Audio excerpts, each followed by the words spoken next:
អំពីតុលាការយុត្តិធម៌អន្តរជាតិឬហៅកាត់ថា ICJ International Court of Justice ឬមានន័យជាខេមរៈភាសាថាតុលាការយុត្តិធម៌អន្តរជាតិគឺជាស្ថាប័នតុលាការដ៏សំខាន់របស់អង្គការសហប្រជាជាតិត្រូវបានបង្កើតឡើងនៅខែមិថុនាឆ្នាំ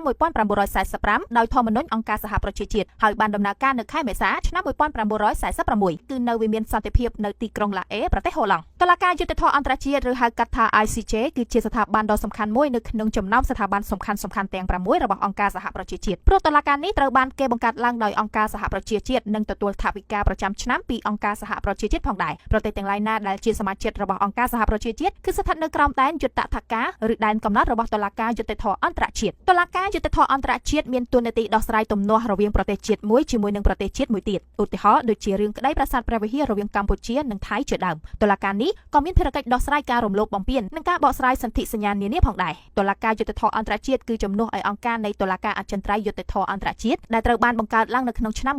1920ដោយសង្គមប្រជាជាតិប៉ុន្តែបន្ទាប់ពីសង្គ្រាមលោកលើកទី2ត្រូវបានបញ្ចប់ទៅទាំងអង្គការសង្គមប្រជាជាតិនិងតុលាការអចិន្ត្រៃយ៍យុត្តិធម៌អន្តរជាតិក៏ត្រូវបានជំនួសដោយស្ថាប័នថ្មីនៅក្នុងនោះអង្គការសង្គមប្រជាជាតិត្រូវបានជំនួសដោយអង្គការសហប្រជាជាតិរីឯតុលាការអចិន្ត្រៃយ៍យុត្តិធម៌អន្តរជាតិត្រូវបានជំនួសដោយតុលាការយុត្តិធម៌អន្តរជាតិនេះវិញ ICJ គឺជាក្រុមប្រឹក្សាមួយមានចៅក្រមចំនួន15រូបដែលត្រូវបានជ្រើសតាំងដោយមហាសន្និបាតនិងក្រុមប្រឹក្សាសន្តិសុខមានអាណត្តិរយៈពេល9ឆ្នាំចៅក្រមមកពីគ្រប់សញ្ជាតិនៃប្រទេសសមាជិកសុទ្ធតែមានសិទ្ធិបម្រើការងារនៅក្នុងតុលាការនេះបានប៉ុន្តែនៅក្នុងអាណត្តិនីមួយៗគឺមិនឲ្យមានចៅក្រមពីររូបដែលមានសញ្ជាតិតែមួយបំពេញការងារដំណើរគ្នានោះទេសូមជម្រាបជូនថាលោកអ៊ីវ៉ាសាវ៉ាយូជីត្រូវបានជ្រើសរើសជាប្រធានថ្មីរបស់អង្គការយុត្តិធម៌អន្តរជាតិកាលពីខែមិនិនាឆ្នាំ